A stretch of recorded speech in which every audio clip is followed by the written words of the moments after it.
Hello everyone, welcome back. Last वाले class में हम लोग डबली रेनफोर्स सेक्शन के एनालिसिस के न्यूमेरिकल्स कर लिए थे। ठीक है, आज हम लोगों को करना है डिज़ाइन के न्यूमेरिकल्स।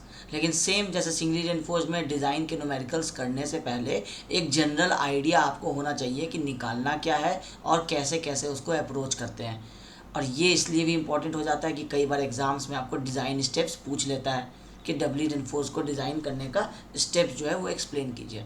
तो हम आपको फिर से सेम उसी पैटर्न में जैसे हम आपको सिंगली रेनफोर्स में लिखे थे, हम उसी तरह से आपको एक एक करके सारे स्टेप्स जो है वो यहाँ पे समझा देते हैं। ठीक है, उसके बाद हम लोगों का फिर जब हम लोग इसी वाले क्लास में अगर हम लोगों का ये लेंदी नहीं होता है तो हम लोग इसी में न्यूमेरिकल एडजस्ट करेंगे, या नहीं तो नेक्स्ट वाले क्लास में न्यूमेरिकल एडजस्ट कर देंगे। ठीक है, लेकिन डिज़ाइन के न्यूमेरिकल्स भी हो जाएंगे तो इससे आपको पूरा आइडिया जो होगा क्लियर हो जाएगा। कोशिश करेंगे आज ही हम लोग इसको कर दें।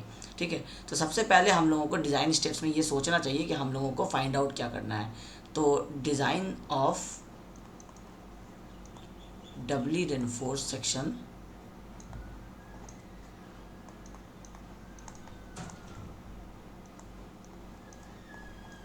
consists of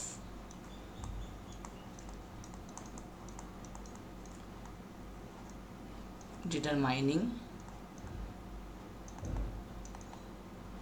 following things लिख देते हैं, following things। अब ये चीज़ें हम लोगों को डिटरमाइन करनी पड़ती है। सबसे पहला हम लोगों को क्या डिटरमाइन करना पड़ता है, हम लोगों को डिटरमाइन करना पड़ता है area of tensile reinforcement.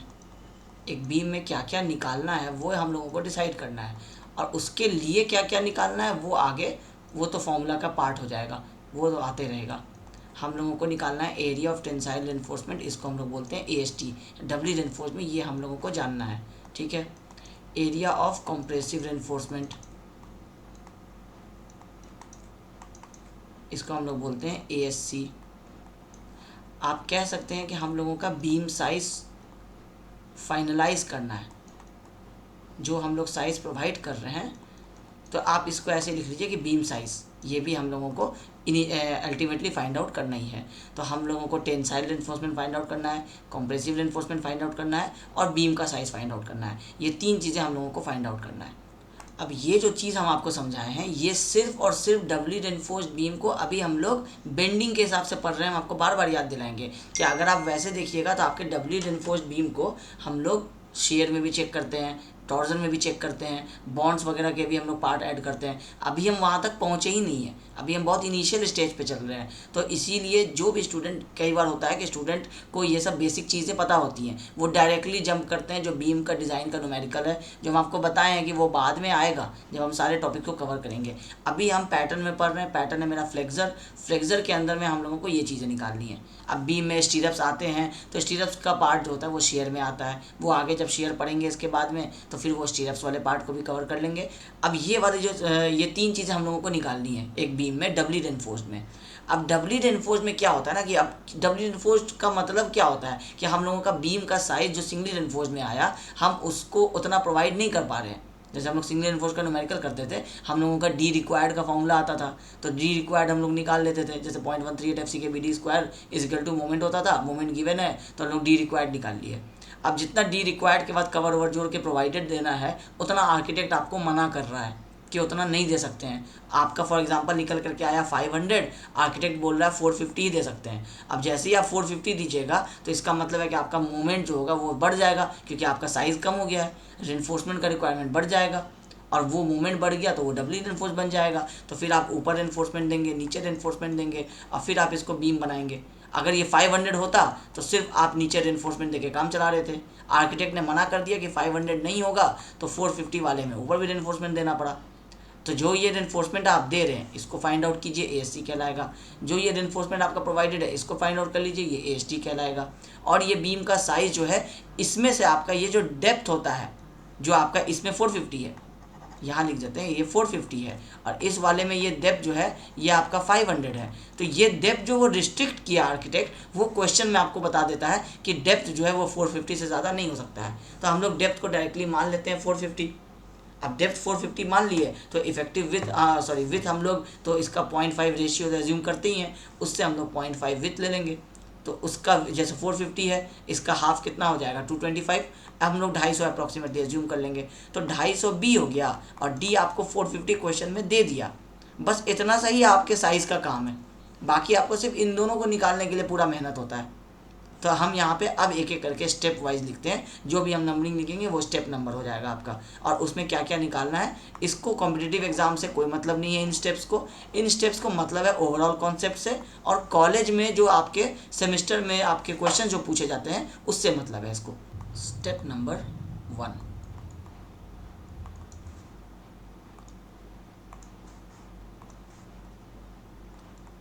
Calculate the total load on structure. ये हम आपको लास्ट क्लास में भी समझाए हैं कि टोटल लोड हम लोगों को किस तरीके से निकालना है, पर मीटर वाला लोड क्या होता है, लाइव लोड क्या होता है, वो सारी चीज़ें आगे हम लोग इसमें टोटल लोड के अंदर में ये सारी चीज़ें कवर करेंगे। जैसे अभी हम न्यूमेरिकल करेंगे तो वहाँ पे आपको दिख जाएगा कि टोटल लोड क्या होगा। बीम का केस है तो dead load plus live load लेके चलेंगे। वैसे भी हम लोग जितना भी अभी एनालिसिस करेंगे सब ग्रेविटी लोड के ऊपर ही करेंगे, ठीक है। तो total load on the structure हम लोग सबसे पहला स्टेप निकालेंगे। उसके बाद उस लोड को कंसिडर करते हुए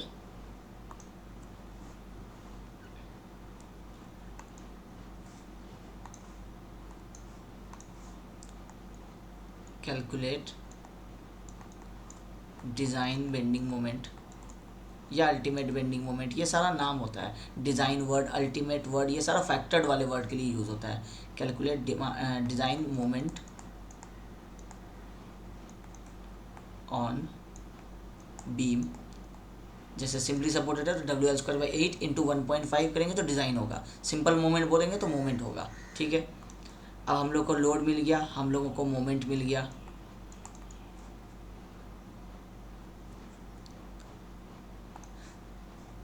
नेक्स्ट हम लोगों का हो जाएगा कि हम लोग लिमिटिंग मोमेंट ऑफ रेजिस्टेंस निकालेंगे।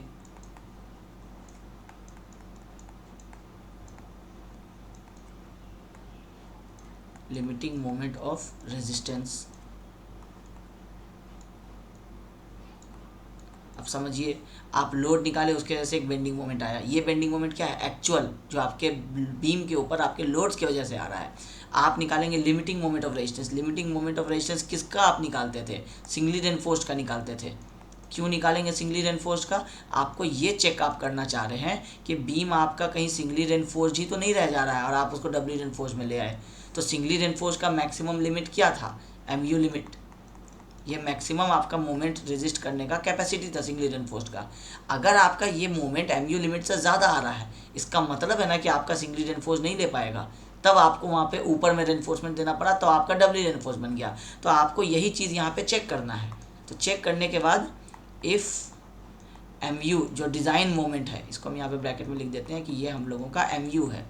If MU is greater than MU limit, या पहले लेस देन वाला बता देते हैं। If MU is less than MU limit,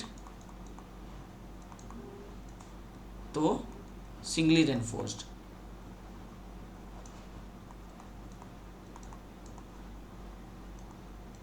अगर MU आपका ग्रेटर है MU लिमिट से,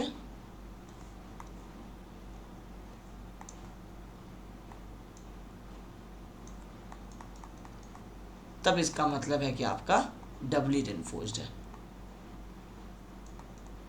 ठीक है।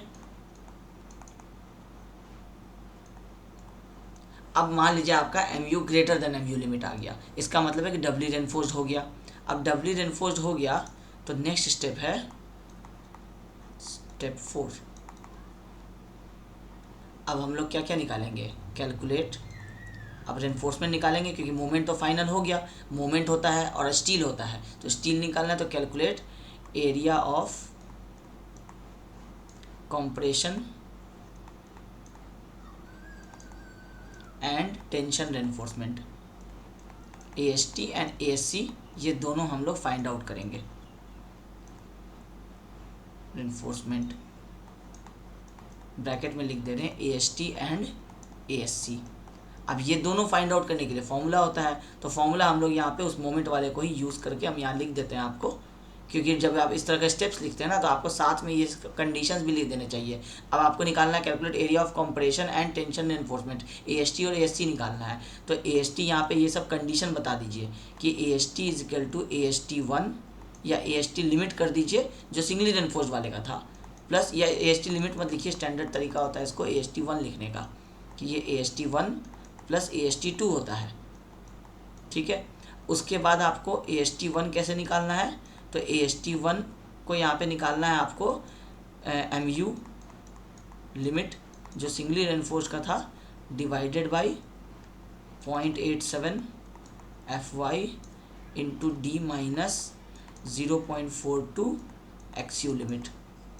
यही हम लोग किए थे जो हम लोगों का सिंगली रेनफोर्स्ड का ये हम लोगों का स्टील निकलता था, उस स्टील को हम AST1 नाम दे दिए। अब तो ये सिंगली रेनफोर्स का मोमेंट है लिमिटिंग, उसी का ये एक्चुअल लिमिट है सिंगली रेनफोर्स का, तो इससे हम लोग AST1 निकाल देंगे।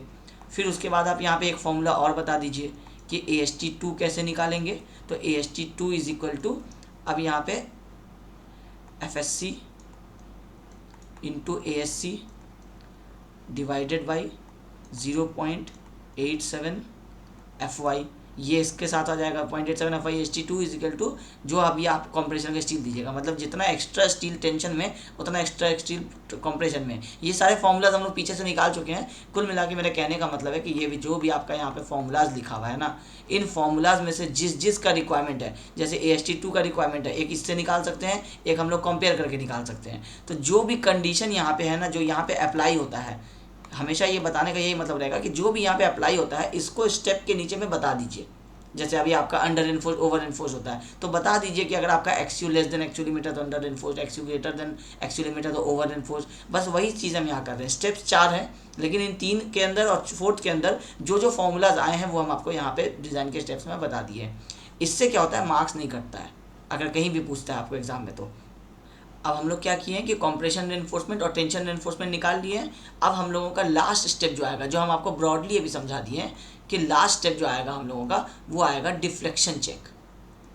इसको भी ग्रीन से लिख रहे थे, ये आ जाएगा हम लोगों का डिफ्लेक्शन चेक। अब डिफ्लेक्शन का हम आपको क्राइटेरिया समझा दिए थे। तो डिफ्लेक्शन चेक का क्राइटेरिया होता है कि जो स्पैन बाय डेप्थ का जो रेशियो होता है वो हम लोगों का क्या होना चाहिए कि लेस देन होना चाहिए जो भी मेरा कंडीशन गिवन है। जैसे 20 यहाँ पे लिख देते हैं 20 और यहाँ पे एरो देके बता देते हैं for simply supported, for simply supported. अब लेकिन क्योंकि हम लोग रेनफोर्समेंट प्रोवाइड किए टॉप में भी और हम लोग प्रोवाइड किए हैं बॉटम में भी, ठीक है। अभी तक तो हम लोग सिर्फ बॉटम में दे रहे थे, तो इसको हम लोग बोलते हैं L/D का रेशियो है, लेकिन ये L/D बेसिक है। अगर आपको कोई पूछेगा कि L/D मैक्सिमम क्या हो सकता है, इसका मैक्सिमम लिमिट क्या है, तो ये हो जाएगा L/D बेसिक, मतलब है कि अगर सिंपली सपोर्टेड हो रहा है तो 20 इंटू KT इंटू KC।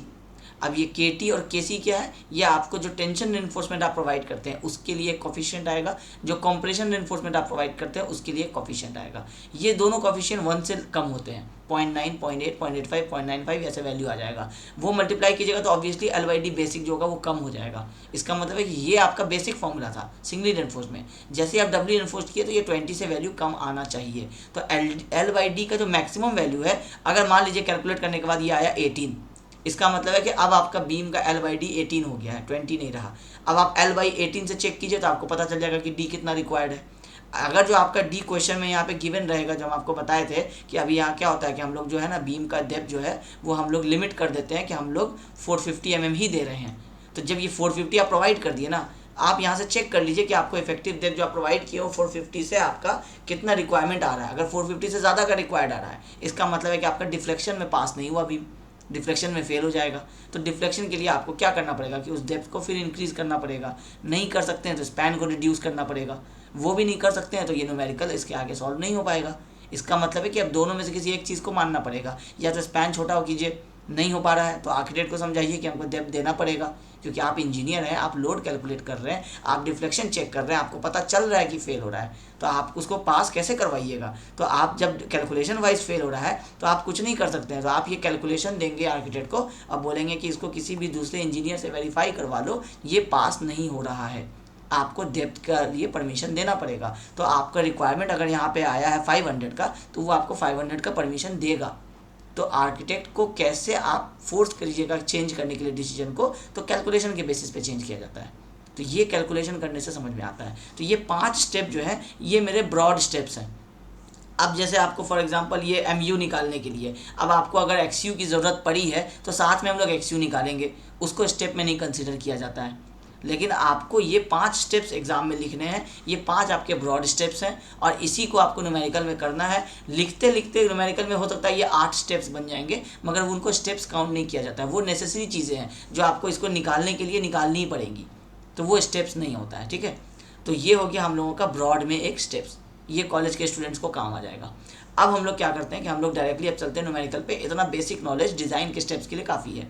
अब हम लोग एक डिज़ाइन का क्वेश्चन देखते हैं और फिर देखते हैं कि उसको हम लोग किस तरह से अटेम्प्ट करेंगे।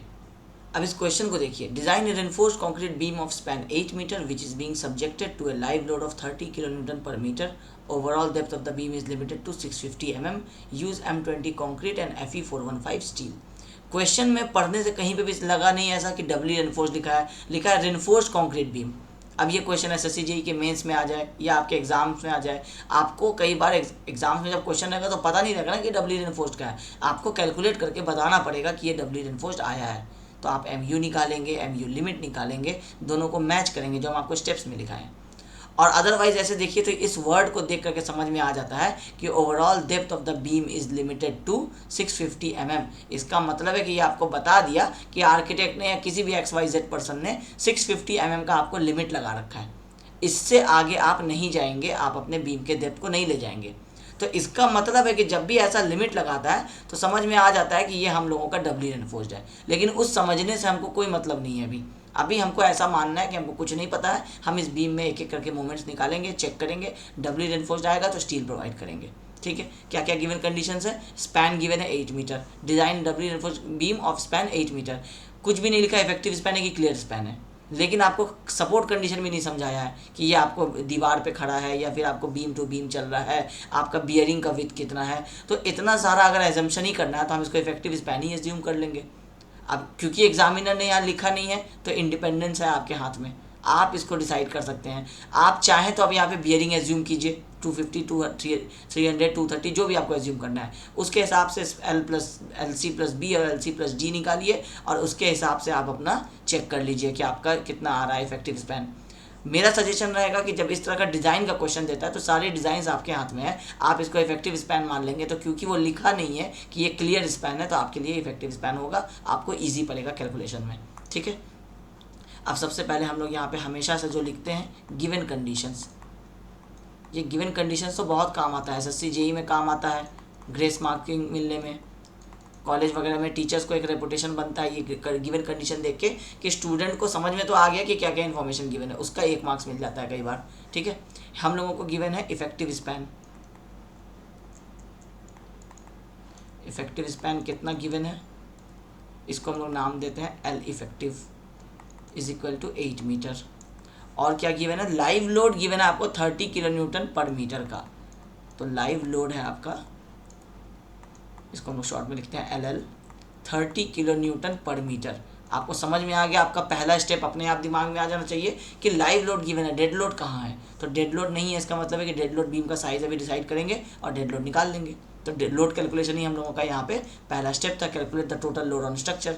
लाइव लोड गिवन है, डेड लोड निकालना है। ठीक है, स्टेप ऐसे करके याद आते चला जाएगा, जैसे गिवन कंडीशन लिखिएगा समझ में आ जाएगा सबसे पहला चीज़ क्या निकालना है।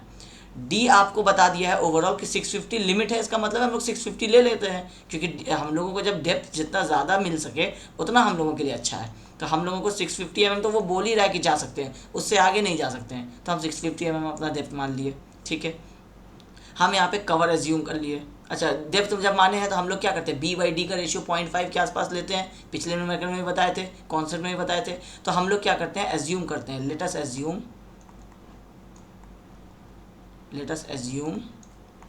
B इज इक्वल टू, जैसे 650 का हाफ कितना होता है 325, हम राउंड फिगर में 300 ले लेते हैं।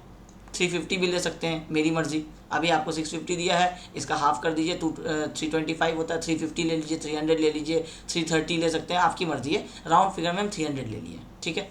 अब विथ हो गया मेरा 300 mm, डेप्थ हो गया 650, तो बी और डी हमको मिल गया। हम इफेक्टिव डेप्थ के लिए कवर एज्यूम कर लेते हैं। इफेक्टिव कवर एज्यूमिंग,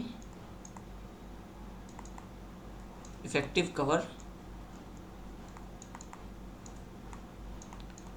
कवर लिख करके कॉमा में DC, ये हम लोग इफेक्टिव कवर है हम लोगों का।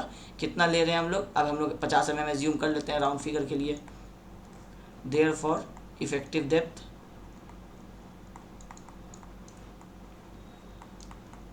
Comma D is equal to capital D minus DC, ये हो जाएगा आपका 650 minus 50 is equal to 600 mm। अब ये 600 mm आपका इफेक्टिव डेप्थ आपको मिल गया, ठीक है। अब आपको अगर कहा जाए कि अब यहाँ से सबसे पहले आप स्टेप 1 लिखिए कि स्टेप 1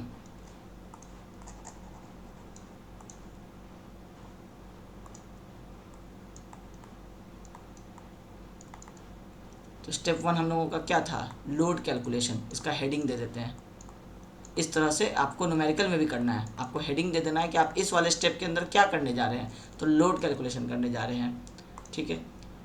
अब टोटल डेड लोड आपको सबसे पहले निकालना है, तो सबसे पहले आपको बीम का साइज़ पता चल गया, तो आप लिखिए self weight of the beam. Self weight ही तो डेड लोड है ना, तो सेल्फ वेट ऑफ बीम। हम आपको लास्ट टाइम में भी कराए थे कि सेल्फ लोड कैसे निकालना है। अब आपको पता चल गया ट्रिक कि आपको डायरेक्टली बी इंटू डी, ये बीम का क्रॉस सेक्शन है, इंटू यूनिट वेट गामा से मल्टीप्लाई कर देना जो कंक्रीट का है।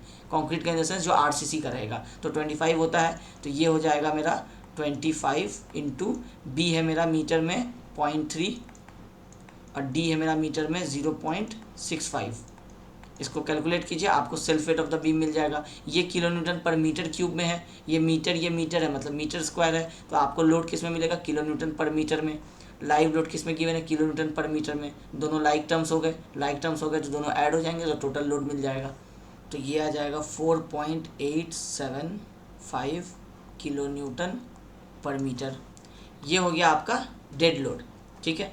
अब यहाँ पे लाइव लोड जो है, यहाँ ये लिख लीजिए, live load this is equal to, यहीं पे लिख देते हैं हम,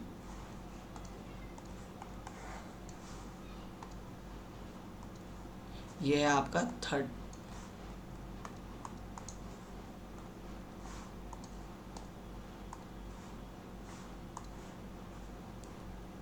30 किलो न्यूटन पर मीटर।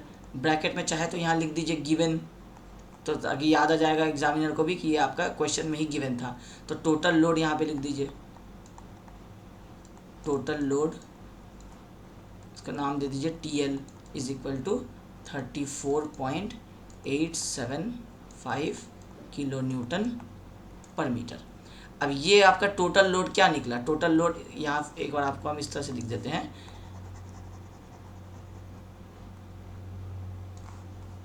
इसको अगर हम तरीके से लिखें तो ये होगा total load comma TL is equal to dead load plus live load which is equal to 34.875 metre 875 kilo newton पर मीटर। अब हम लोग अभी factor of partial safety factor के बारे में और लोड के फैक्टर ऑफ सेफ्टी के बारे में पढ़े थे। हम लोगों को फैक्टर्ड लोड लेना होगा, क्योंकि लिमिट स्टेट पर रहे हैं, तो उसमें लोड हम लोग मान के चलते हैं कि इंक्रीज़ हो जाएगा। कितना इंक्रीज़ होगा, तो अलग अलग लोड के हिसाब से कॉम्बिनेशन हम आपको बताए थे। तो देयरफॉर नेक्स्ट हेडिंग देना है फैक्टर्ड लोड, और इसको हम लोग सिर्फ W नहीं बोल के क्या बोलते हैं, WU।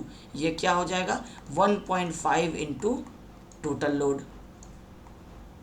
अब टोटल लोड आप निकाल चुके हैं, तो ये हो जाएगा 1.5 इंटू 34.875 किलो न्यूटन पर मीटर है, तो ये आपको फाइनल आ जाएगा 52.3125 किलो न्यूटन पर मीटर। ये हो गया हम लोगों का फैक्टर्ड लोड WU, ठीक है। स्टेप नंबर 1 में हम लोग लोड कैलकुलेट किए। अब नेक्स्ट स्टेप में हम लोग आते हैं, स्टेप नंबर 2 हम लोगों का क्या होगा, बेंडिंग मोमेंट कैलकुलेशन। वो हम लोग लोड कैलकुलेशन किए थे। Bending moment calculation.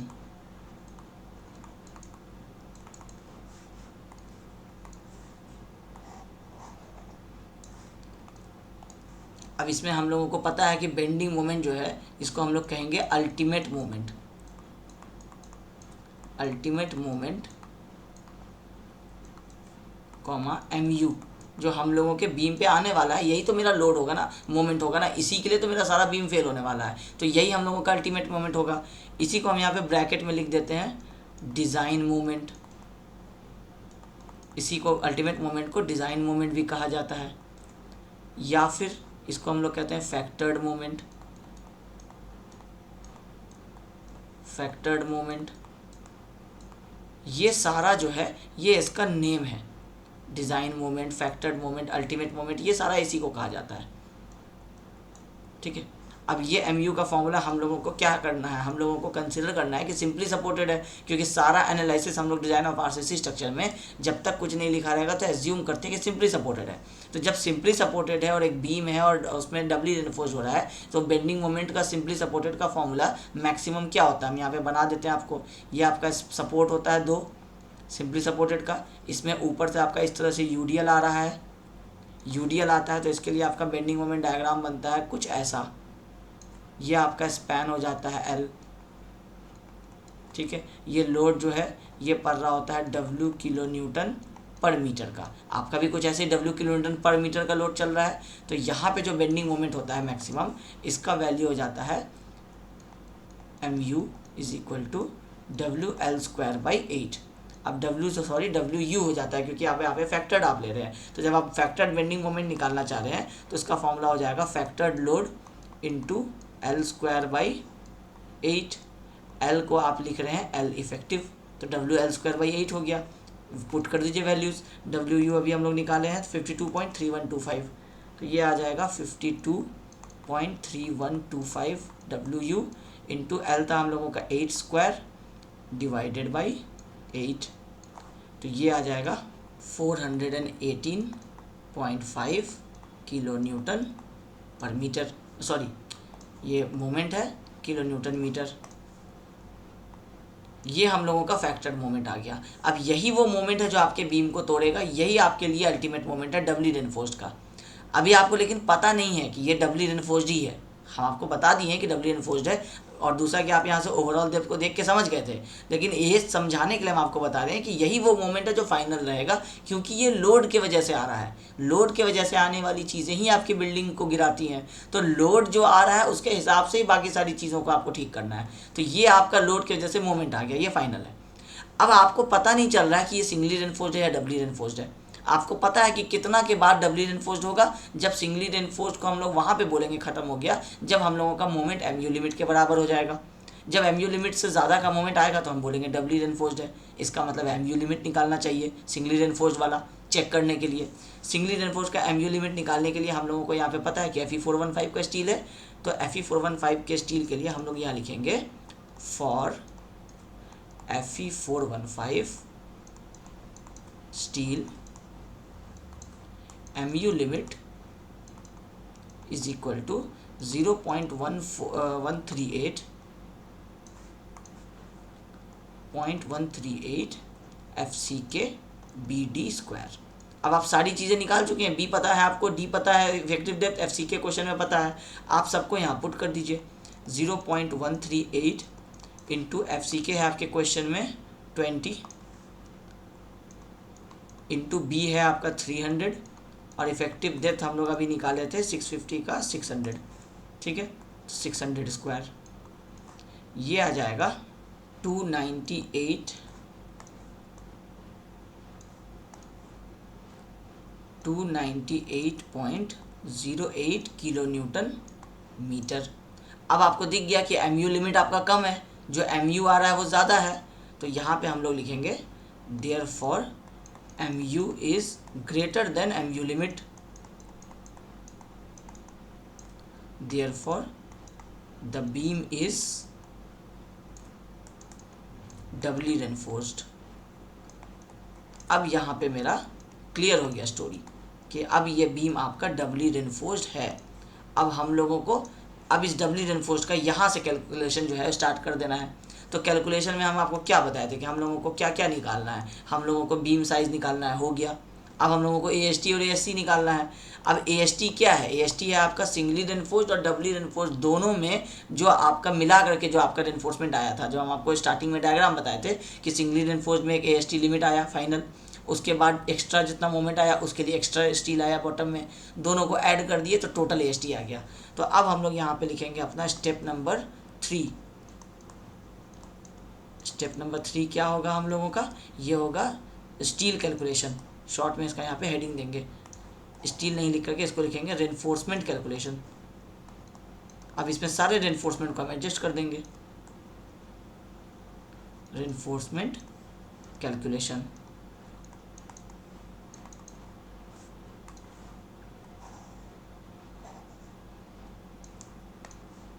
अब रेनफोर्समेंट कैलकुलेशन में आपको एक एक करके निकालना होगा, स्टेप बाय स्टेप समझना होगा। सबसे पहले सिंगली रेनफोर्स्ड के बीम में जो आप बॉटम में स्टील देते, सबसे पहले आप उसको निकालिए, इसको आप नाम दिए AST1 का। फिर आप एक इमेजिनरी सेक्शन एज्यूम किए, वो इमेजिनरी सेक्शन में एक्स्ट्रा स्टील आप और ऐड कर दिए, यहाँ पे 2 स्टील, इसको आप AST2 बोले, और इज इक्वल टू क्या निकला, टोटल AST निकला। फिर आप इसमें कोई टॉप में स्टील नहीं दिए थे क्योंकि सिंगली रेनफोर्स्ड था, इसमें आप ऊपर में भी स्टील दिए जितना आप नीचे दिए थे, तो ये इसका आप नाम दिए ASC।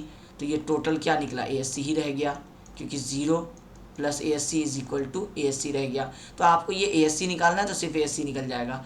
AST2 आपको निकालना है तो AST2 निकालिए, AST1 निकालिए तो AST आ जाएगा। अब आ जाइए कैसे कैसे निकालेंगे। सबसे पहले इसको निकाल लीजिए जो पहले का था सिंगली रेनफोर्स्ड का, फिर दोनों में से किसी एक को निकाल लीजिए, दूसरा तो उसके बराबर ही होता है, क्रॉस वेरीफाई भी कर लेंगे हम लोग, ठीक है। तो ये दोनों हम लोगों को निकल जाएगा और उसके बाद हम लोग इसको फाइनली पुट कर देंगे।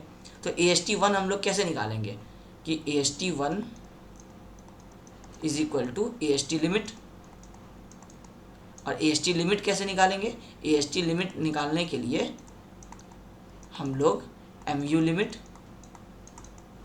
Divided by 0.87 FY into D minus 0.42 XU limit, यही करेंगे।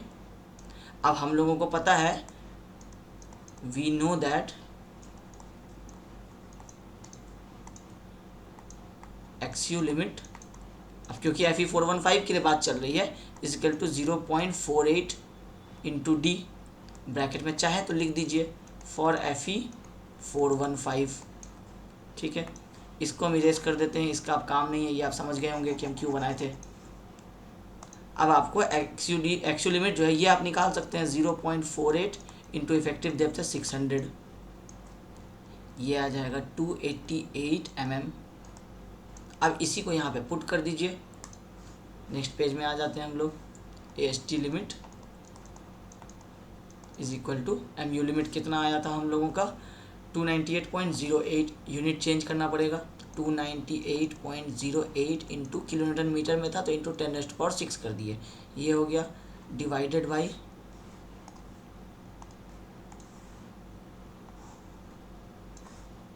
0.87, FY का ग्रेड पता है 415 इंटू D का वैल्यू पता है 600 minus 0.42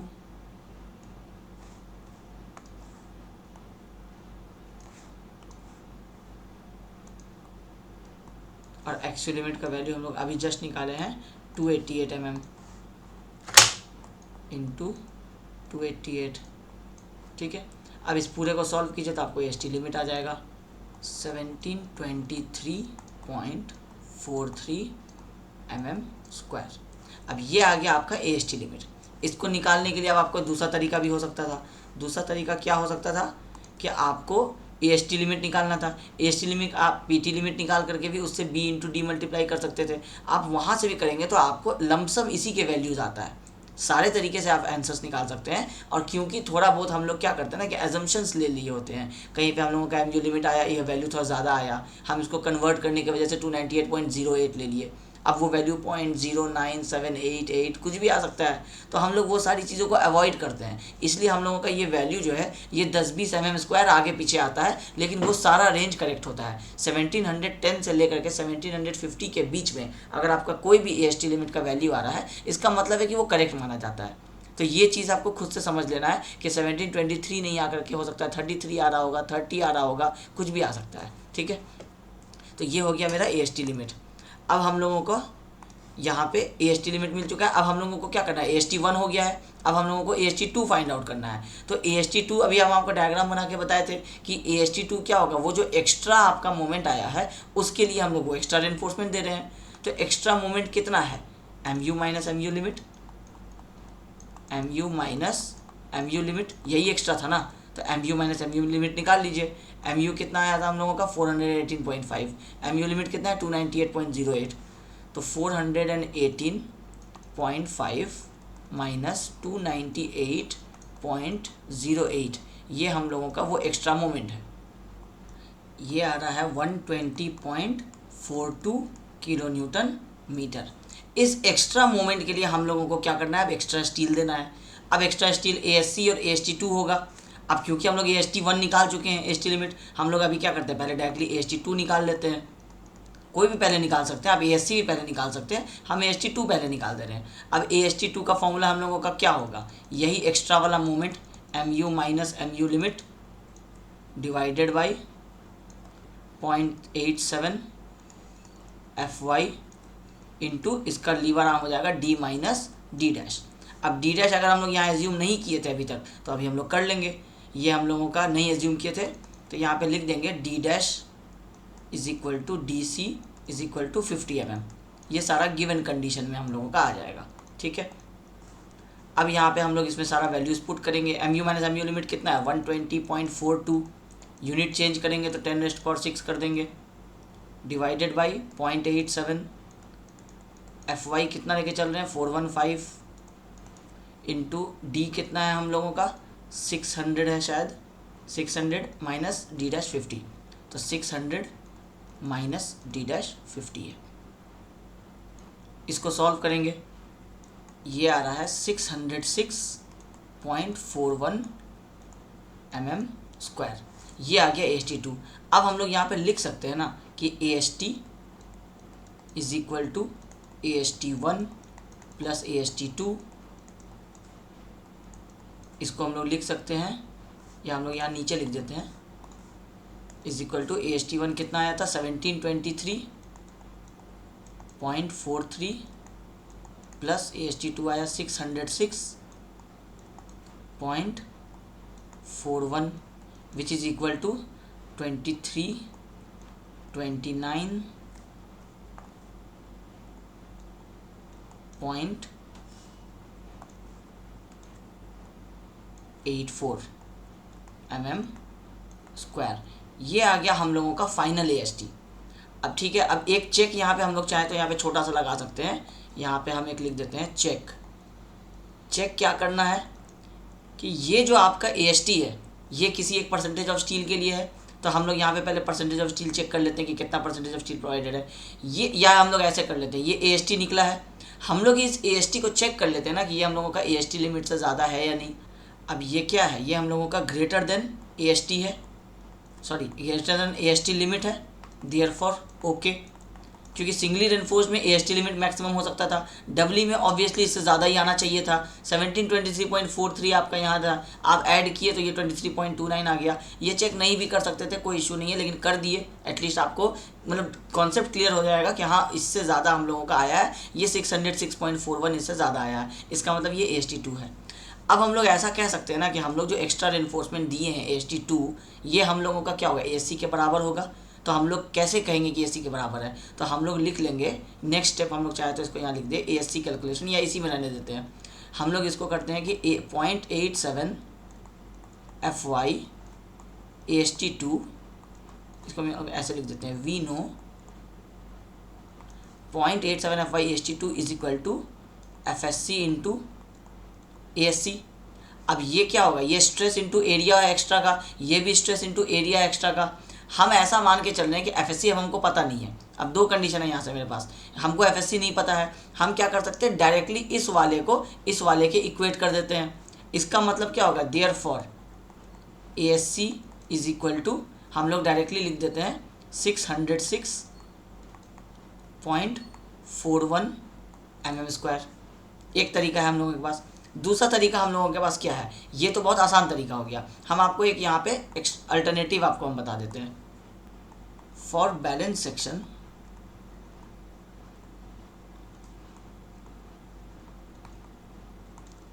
FSC depends upon D'/D ratio. अब ये D'/D रेशियो आपके लिए इंपॉर्टेंट हो गया। अब आप यहाँ निकाल लीजिए D'/D। D' कितना है आपका 50 mm, D कितना है आपका 600 mm, ये कितना हो गया 1/12। इसको अगर आप डेसिमल में लिखना चाहेंगे तो ये हो जाएगा 0.083, ठीक है, इतना ही रहने देते हैं, डेसिमल के बाद 3 डिजिट रहने देते हैं। 0.083 आपका D'/D का रेशियो है। अब आप इस वाले टेबल में चले जाइए वापस। 0.083 के लिए आपके पास कोई वैल्यू नहीं है, 0.05 के लिए, 0.1 के लिए है। तो इस टेबल को हम क्या करते हैं, कॉपी कर लेते हैं, ठीक है, ताकि अभी हम लोग रेफरेंस ले लेंगे इससे। अब हम लोगों का यहाँ पे फॉर D'/D, कलर चेंज कर देते हैं, for D'/D is equal to 0.05। FSC है हम लोगों का Fe415 यूज़ कर रहे हैं तो 355, ठीक है, और एंड फॉर D'/D 0.1 FSC है 353 का। अब हम लोगों का है D'/D जो है D'/D 0.083 के लिए आपको FSC यहाँ पे निकाल लेना है। तो आपको कर लेना है सेम यहाँ पे फिर से लीनियर इंटरपोलेशन।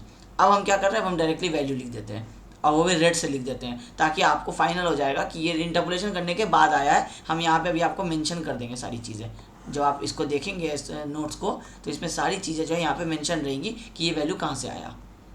तो ये आ जाएगा 353.68 न्यूटन पर mm²। कहाँ से आया, यूजिंग इंटरपोलेशन। ये आपको कर लेना है आप खुद से, ठीक है। अब ये हम लोगों को FSC मिल गया 353.68। अब हम लोग अगर यहाँ से ASC कैलकुलेट करना चाहें तो ASC का फॉर्मूला हम लोगों का क्या हो जाएगा, वो extra moment MU minus MU limit divided by FSC। अब मिल गया तो FSC इंटू ASC, तो ये था ही, इंटू D माइनस D'। सारे वैल्यूज इसमें पुट कीजिए। MU माइनस MU लिमिट हम लोगों का आया है 120.42, ये हो जाएगा 120.42 इंटू 10⁻⁶ डिवाइडेड बाई FSC है 353.68 into D minus D', 600 minus 50, ये आ रहा है 619.04 mm²। अब आप देखिए दोनों तरीके से आपका अप्रॉक्सीमेटली एक ही आंसर आ रहा है। जो थोड़ा बहुत कंडीशन, जैसे ये 353.68 के आगे कुछ और वैल्यू आया था, वो वैल्यू भी हम और ले लेते तो 619 से थोड़ा और ड्रॉप हो जाता, 606 के अप्रॉक्सीमेटली आ जाता। तो कहने का मतलब है कि अगर आपके पास ये टेबल गिवन है तो इस तरह से निकालिए, क्योंकि ये टेबल देने का मतलब ही यही है। अगर आपके पास टेबल नहीं गिवन है, या नहीं तो आपको अब सब कुछ पता है लेकिन आप ये इंटरपोलेशन का टाइम नहीं है आपके पास, या आप नहीं करना चाह रहे हैं, तो आप डायरेक्टली इस तरह से आप AST2 से इसको एज्यूम कर लीजिए कि ये ऑलमोस्ट इक्वल होगा, तो ये 606.41 आया।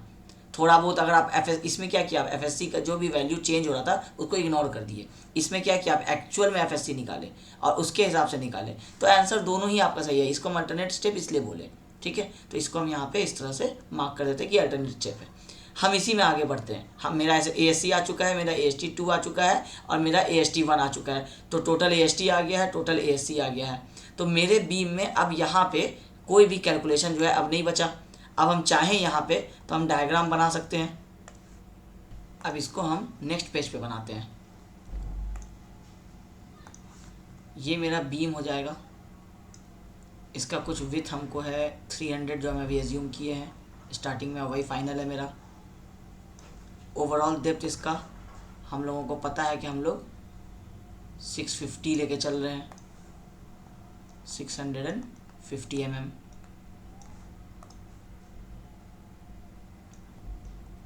ये जो हम लोगों का विथ है ये हम लोग 300 mm लिए थे।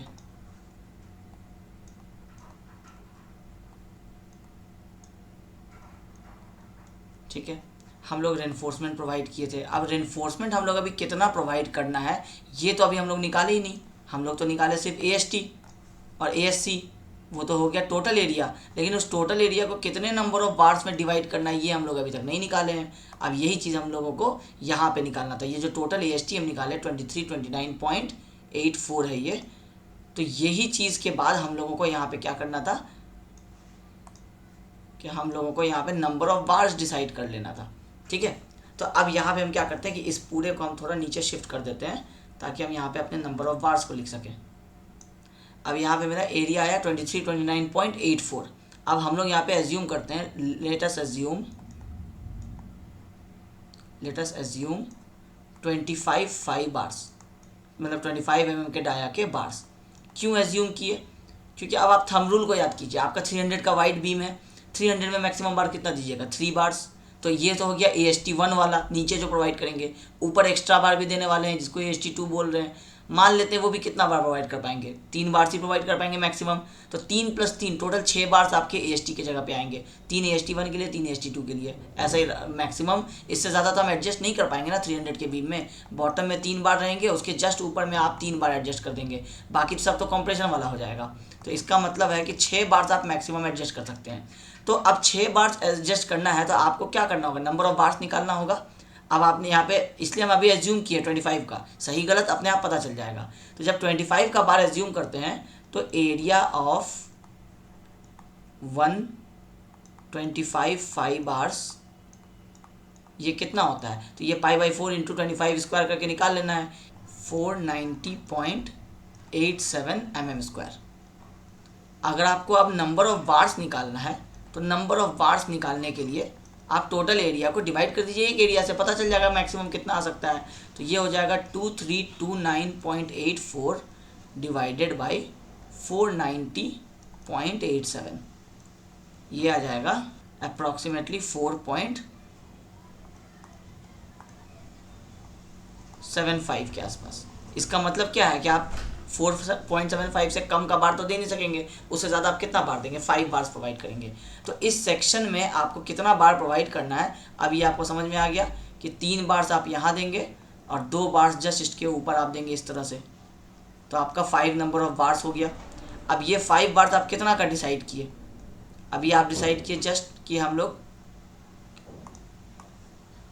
25 mm का देंगे। ठीक है, तो इसको यहाँ पे लिख देना है 525। ठीक है, ये हो गया हम लोगों का बॉटम का। अब हम लोग टॉप में भी कुछ स्टील दिए हैं, और टॉप में जो स्टील दिए हैं अब उसका एरिया भी हम लोग निकाल चुके हैं अभी जस्ट 606.41। अब इसको भी हम लोग एज्यूम कर लेते हैं कि कितना हम लोगों को देना है। तो हम लोग यहाँ पे एज्यूम कर लेते हैं, एज्यूम 20 mm 5 बार्स, तो 25 बार्स लिख देते हैं। अब 25 बार्स का एरिया हम लोगों को पता है, area of 125 is equal to 314.15 mm²।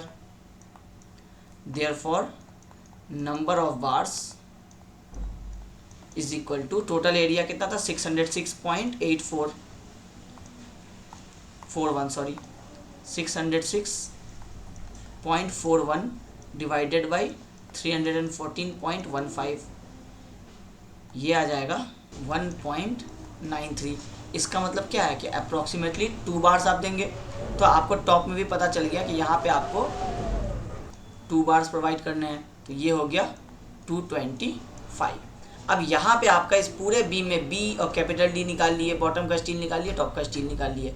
स्टीरअप तो अभी हम लोगों को निकालना नहीं है क्योंकि वो शेयर वाला जब पढ़ेंगे तब यहाँ पे हम लोग इस स्टीरअप को भी निकालेंगे। हम लोग पार्ट बाय पार्ट पढ़ रहे हैं।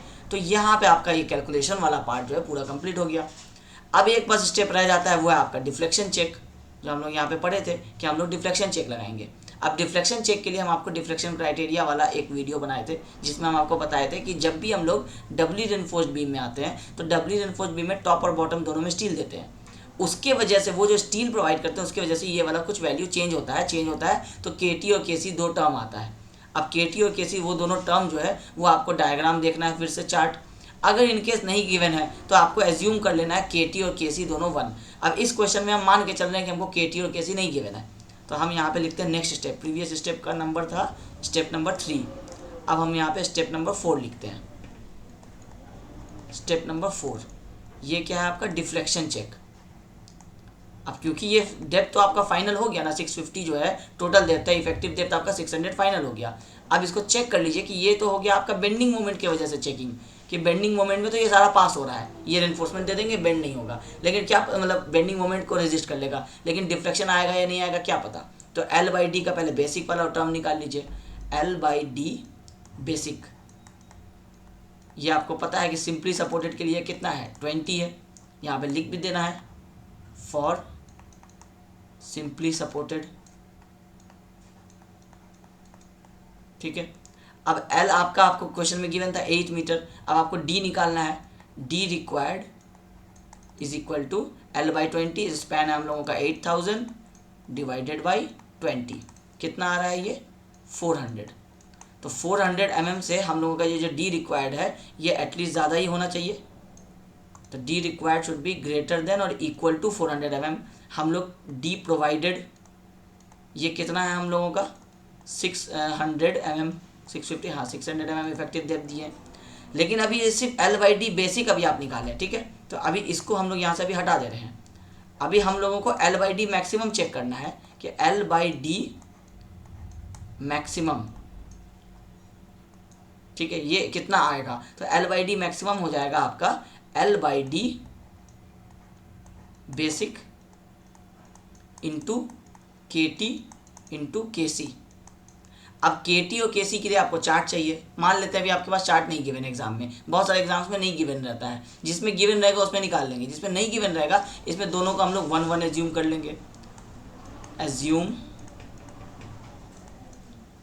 KT is equal to KC is equal to 1, ठीक है। जब ये 1 हो जाएगा तो आपका L/D मैक्सिमम क्या हो जाएगा, L/D बेसिक, इसका मतलब है कि आपका L/D maximum is equal to 20, therefore D required is equal to 400 mm आपका मिनिमम होना चाहिए, क्योंकि L/D का मैक्सिमम रेशियो है। इसका मतलब है कि आपका D जो है वो L/20 से तो आपको ज़्यादा होना ही पड़ेगा, मतलब सॉरी कम होना ही पड़ेगा। तो L आपका ये क्या है 400 mm है, और आप D प्रोवाइडेड कितना कर रहे हैं, या चलिए इसको दूसरे तरीके से समझ लीजिए कि आपका L/D मैक्सिमम कितना है 20, ठीक है। आप अभी L/D एक्चुअल में प्रोवाइड कितना कर रहे हैं, L/D प्रोवाइडेड कितना हो रहा है आपका।